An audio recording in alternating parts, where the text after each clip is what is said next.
ሰላም እንዴት ናችሁ? የኢየሱስ ስም የተባረከ ይሁን። መተናል። ላይክ በማድረግ ጀምሩ፣ ሼር አድርጉ።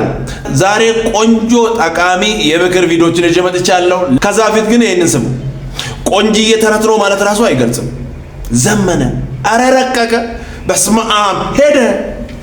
እኔ ላለመሳቅ ሞክራለሁ፣ እናንተም ላለመሳቅ ብትሞክሩ ደስ ላይ ነበር። ይሁን ስሙ። ዘንዶ ተጠቅሞ ተራራ ናት ላይ በመውጣት ይታወቃሉ። እኛ አባት ማለት ኢትዮጵያስ በነበረበት ጊዜ ያልሰሩት ተአምር የለም። ተራራ ተነቅሎ ከቦታው እንዲሄድ አድርገዋል። ባህር ተከፍሎ መንገድ እንዲሆን አድርገዋል። ስንዴ ዘርተው በ7 ሰዓት ውስጥ ደርሶላቸው ለቁርባን አድርሰዋል። እኛ አባት ሮም ሆኖ ማለት ስለ ገና ሳልጀምር የተረቱ ክብደት ራሱ አደከመኝ። በጌታ በኢየሱስ በ7 ሰዓት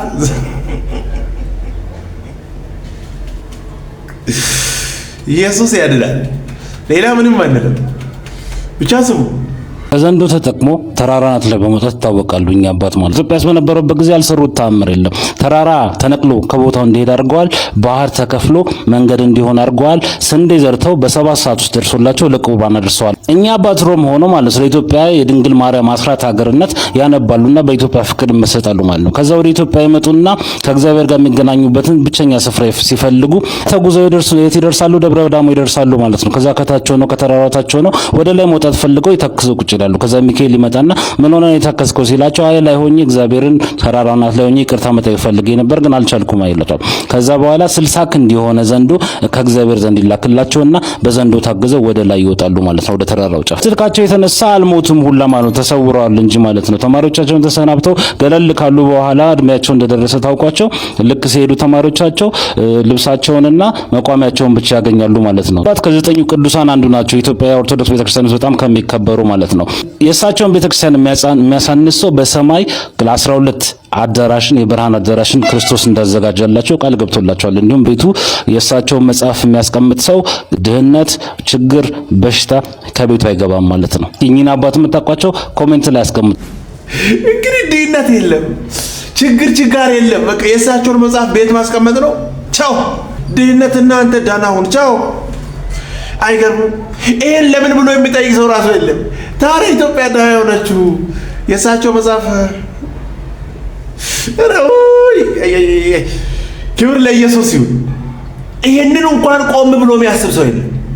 የእሳቸውን መጽሐፍ ቤት አስቀምጠ ድህነት ቻው። እሺ አስቀምጦ ከቤት ድህነት ጠፍ። ኢየሱስ ያድናል።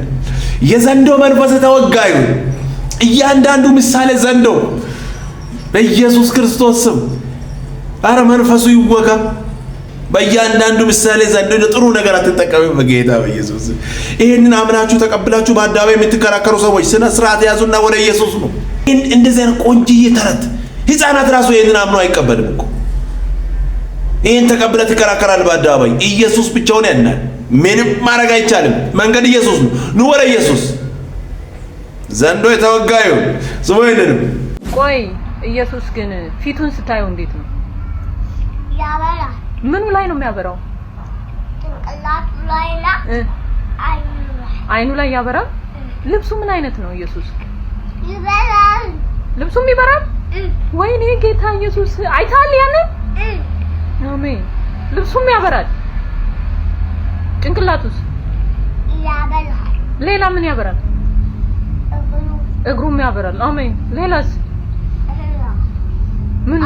ጣቱም ያበራል። ሌላስ? አንገቱም ያበራል። አሜን። አንገቱም ያበራል። አይኑስ ያበራል። እንኳን ኢየሱስን አየክ። እሺ አሜን። ያበራል። እኔ ደስ እንዳለኝ ደስ የሚል ነገር በጌታ በኢየሱስ ኢየሱስ ብቻውን ያድናል። እንግዲህ ምንም ማድረግ አይቻልም። ክብር ለኢየሱስ ይሁን። ስሙ ይንንም። ይሄ መልእክት ቆንጆና ደስ የሚል መልእክት ነው። እስከ መጨረሻ ስሙ። ዕብራውያን 1 ላይ ያለውን የጌታችን የኢየሱስ ክርስቶስን ክብር ሳስብ ከጥቂት ዓመታት በፊት ያነበብኩት አንድ ታሪክ ትዝ አለኝ። እሱን ላካፍላችሁ። መጀመሪያ አንድ ሚጢጥዬ አይነት ሪሰርች ተሰርቶ ነበረ ዋሽንግተን ዲሲ አሜሪካ ሀገር 2007 ዓመተ ምህረት በፈረንጅ 2007 ዓመተ ምህረት ላይ ዋሽንግተን ፖስት ነው ይዞት የወጣው። ትልቅ የታወቀ ጋዜጣ ነው እና ዋሽንግተን ፖስት ራሱ ጋዜጣው አብሮ ነው የሰራው ይሄንን ሪሰርች። የሪሰርቹ ዓላማ ይሄ አሁን ዘመናዊው ሰው ምን ያህል ያስተውላል ውበትንና አርትን የሚል ነው። ቆም ብሎ ውበትንና አርትን ለማስተዋል ጊዜ አለው ወይ?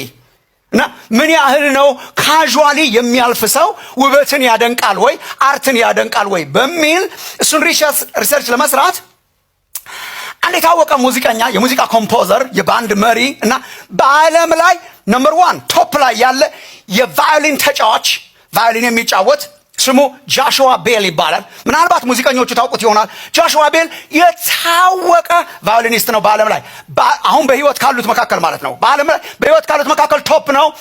በብዙ ቦታዎች ይጫወታል። ለብዙ ታላላቅ ሰዎች፣ ለፕሬዝዳንቶች እንደነ ፕሬዝዳንት ቡሽ፣ ፕሬዝዳንት ኦባማ፣ ቭላዲሚር ፑቲን የመሳሰሉ ለሮያል ፋሚሊ ኢንግላንድ እየሄደ ተጫውቷል።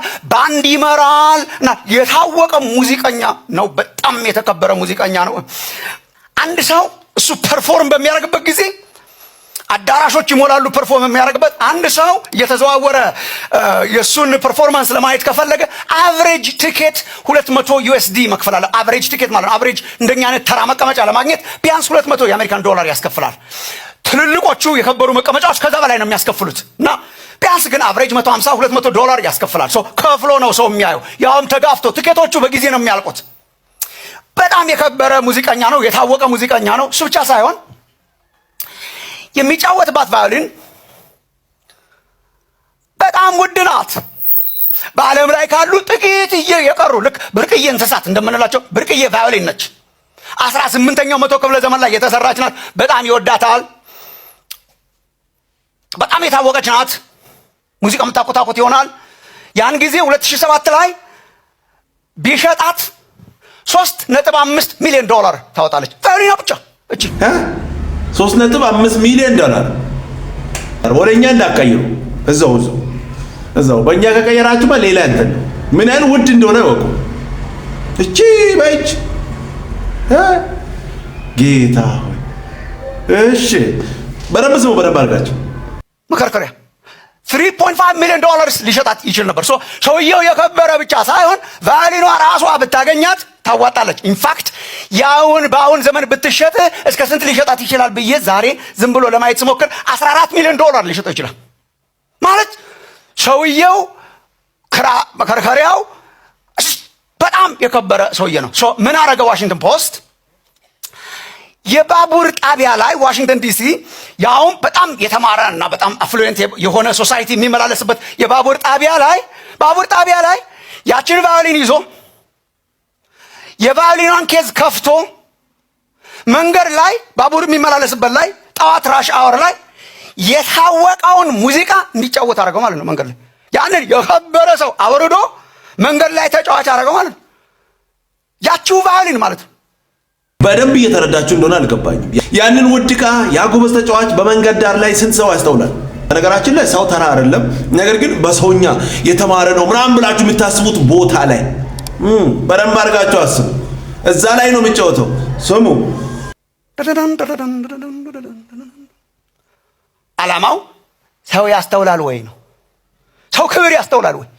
ሰው ውበት ያስተውላል ወይ? ሰው የሚከፍልበትን መንገድ ላይ ሲያገኘው ያስተውለዋል ወይ? ሰው ያደንቃል ወይ? አርት ነው። በጣም ያስገርማቸዋል። 45 ደቂቃ ነው የጫወተው። በ45 ደቂቃ ውስጥ በካሜራ ሁሉ ተቀርጿል። 45 ደቂቃ ውስጥ ወደ 1000 የሚሆን ሰው ነው የተላለፈው እየተጫወተ እሱ ከፍሎ የሚገባውን 1000 የሚሆን ሰው ነው ያለፈው። ሲታዘቡ ለአንዲት ደቂቃ እና ከዛ በላይ ትንሽ ቆም ብሎ ያየና የሰማ ሰዎች ቁጥር 7 ሰው ማለት ያን ሰውዬ ብሎ ያውም እኮ ለአንዲት ደቂቃ እና አንዲት ደቂቃ አካባቢ ያየው 7 ሰው ነው። ቪዲዮ ላይ በጣም ለመቆየት የፈለገ አንድ ትንሽ ልጅ ነበረ። ሲያየው ትንሹ ልጅ ጩጨው ሲል ለማድመጥ ሲሞክር አይ ቲንክ ሳይገባው አይቀርም። እናትየው ጎተታ ይዛው ስትሄድ ያስብላል። በጣም ብዙዎቹ የኔ ቢጤ መስሏቸው ገንዘብ ጣሉለት እና ለማኝ መስሏቸዋል። ሰው ይጥሉለት ነበረ። መጨረሻ ላይ ጆሹዋ ቤል 45 ደቂቃ ተጫውተው ሲጨርስ ሲቆጥረው $32 አግኝተዋል። በቃ ያልቃል። ብቻ በደንብ አድርጋችሁ ስሙ። ያ ውድ ዕቃ፣ ያ ውድ ተጫዋች በአደባባይ በነፃ የሰጠው ነገር እንዴት ረካሽ እንደሆነ በደንብ አድርጋችሁ ስሙ። 1 ደቂቃ 7 ሰው በጌታ ከ1000 ሰው ኮንክሉዥን ኢዝ በቃ ክብር የማጣጣም ክብር የማየት ውበት የማየት አርት የማድነቅ የማስተዋል የለውም። የሰው ልጅ የከበረውን ዝቅ ብሎ ሲያገኘው አቴንሽንም አይሰጥም ነው ኮንክሉዥን። እኔ የዛን ጊዜም ስሰማው ዛሬም ሳሰላስል ቢያውቁ ኖሮ ከፍለው የሚገቡትን ሰውዬ መንገድ ላይ ሲያዩት ያን የመሰለ ሰው እንዴት ያልፋል ብዬ ልናደድ አስብና ይሄን እያረግን አይደለም ወይ ያለነው 2000 ዓመት ሙሉ የሰው ልጅ በአጠቃላይ ብናውቀው ለምንን የምንከተለውን ክርስቶስ ብናውቀውና ብናየው ህይወታችንን ልንሰጠው የሚገባ ወዶን የመጣውን ክርስቶስ ሰው እኮ አሁን አስተውልም። ምን አይነት ነው እንትኑ በቃ የለበጣ አይነት ትንሽ ዞር እንላለን። ያ ሲነገር አውቃለሁ አምናለሁ እንላለን እኮ እንደዛ ግን እኮ አይደለም ብናየው።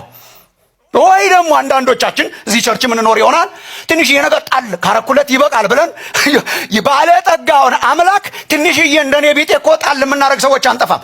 አልፎ በሳምንት አንድ ቀን መጥቼ መዝሙር ከዘመርኩ አይበቃም? ጣል አልፎ መጥቼ መባ ከሰጠው አይበቃም? በጥምቀትና በክሪስማስ እኮ ቸርች እመጣለሁ። እንደዛ የሚጣልለት እኮ አልነበረም ብናየው። እሱን እኮ ነው የምናደርገው። አይ ቲንክ የተሰራው ሪሰርች ለሁሉ ይሰራል። የሰው ልጅ ሙዚቀኛን ብቻ ሳይሆን ሊያድነው የመጣውን ክርስቶስ የሚገባውን አቴንሽን አይሰጠውም። ምን ያደርጋል? አውቀዋለሁ በሚል ሰበብ ያሳብባል። ወይ ጠጋ ብሎ ትንሽ ቪዚት አድርጎ ይሄዳል፣ ወይ የሆነች ነገር ጣል አድርጎ ይሄዳል። በጣም ቸልተኛ ነው። የዕብራውያን መልእክት ጸሐፊ ምዕራፍ 1 ላይ ምንድን ነው የሚለን? ይሄ ደስ የሚል ቆንጆ መልእክት አሁን ኢትዮጵያ ውስጥ እየሆነ ያለ ይሄ አይደለም ወይ? በጣም ውድ ዋጋ ከፍሎ እንዲሁ በነፃ ተቀበል ሲባል አልፈለግም። እኔ ካልታገልኩ ላይታች ካልወጣው የሆነ አስተዋጽኦ ካልሰራው የጫፍጫፍ ሼር ካልሰራው እውነት እኮ ኢትዮጵያ ውስጥ እየሆነ ያለ ይሄ ነው። ና ጌታ ኢየሱስን ተቀበል ስላንተ ዋጋ ከፍሏል፣ በመስቀል ላይ ሞቷል። ኢየሱስን ተቀበል ነው አውቃለሁ። እኔ ቢሆንም ምን የሆነ ነገሮችን መስራት አለብኝ በጎን። የመርገም ጨርቅ ነው የኛ ጽድቅ። እሱ በሰራው ስራ አለቀ። ክብር ለኢየሱስ ይሁን። ቆንጆና ደስ የሚል መልእክት ነው። ጆሮ ያለ ይስማ። ኢየሱስ የሰራው ስራ ማንም ሊሰራ የማይችለውን ትልቁን ዋናውን ነው የሰራው። ውዱን ስለኛ ኃጢአት ሆኖ ታርዶ ኢየሱስን አምነ በነፃ እንድትገባ ብቻ። እንን አልቀበልም ብሎ መከራከር በእውነት ይቁም። በጌታ ምን ቃል አለው?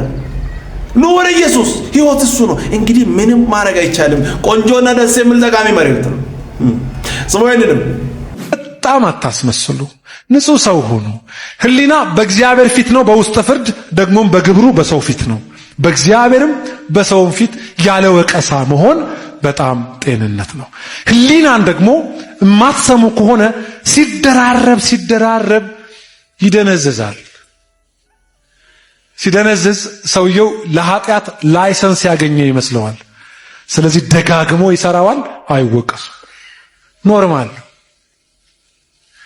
አምላክ የሚወቀስ ልብ ይስጠን። እኔ ነኝ የበደልኩት አላለም ዳዊት?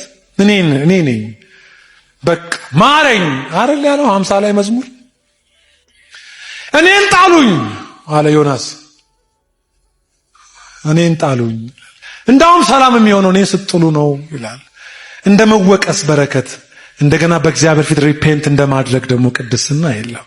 ስለዚህ የኔ አምልኮ በእግዚአብሔር ፊት እንደዚህ ነው፣ ያለ ወቀሳ ነኝ ይላል።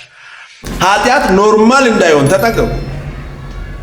ያ ማለት ደጋግመን እዛ መንደር ላይ የምንገኝ ከሆነ የሆነ ጊዜ እንትን ነው የሚመስለው። በቃ ምንም ምግብ መጠጥ ነው የሚሆነው። በቃ የሆነ ጊዜ ኖርማል ይሆናል። ምንም ችግር የለም። ለምደነዋል። እንደዚህ እንዳትሆኑ ተጠንቀቁ።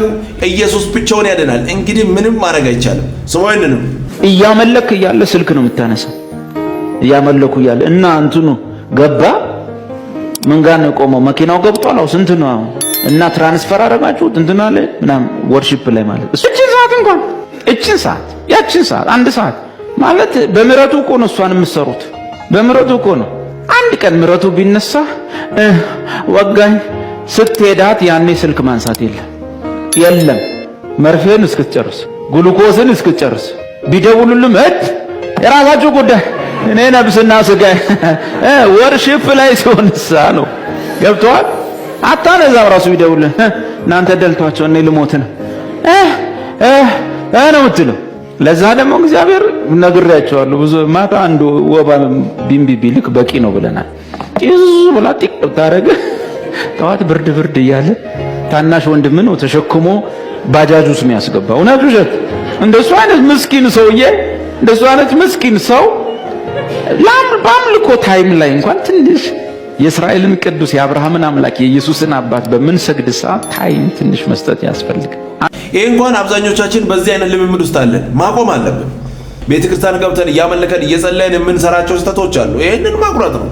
ይቅርታ አድርጉና እኔ ቸርች እያመለከን እኔ ያየሁትን ቸርች እያመለከን ቁጭ ብሎ ፌስቡክ እያየ እኔ ገርሞኝ በቃ ምንም አይመስልም። በቃ እያየ ነው ቢያንስ 10-15 ደቂቃ እንደዛ እየተሰበከ ነው እሱ ዝም ብሎ ያያል። ለምን ቤተክርስቲያን እንሄዳለን? እንዲህ ከሆነ አተንዳንስ ሞልተን ምናምን እንመለስ?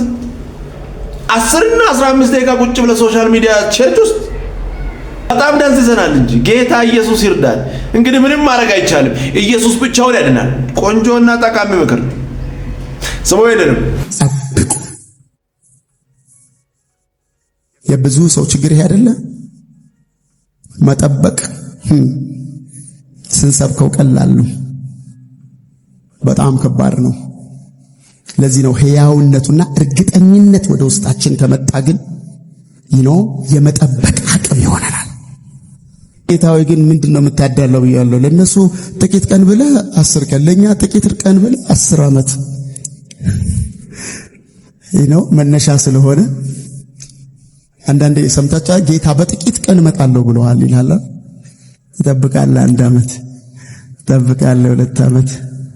ነብዩ ነው እኔ ነኝ ግን ደግሞ ውስጥ ደግሞ ኮንፈርም ያደርጋል። እግዚአብሔር እመጣለሁ ካለ ይመጣል። እውነቴን ነው የምነግራችሁ፣ አይዘገይም፣ ይመጣል። በዚሁ ተንብዬባችሁ ልሂድ። እመጣለሁ ባላችሁ ነገር ላይ እግዚአብሔር በቅርብ ጊዜ ውስጥ ይመጣል።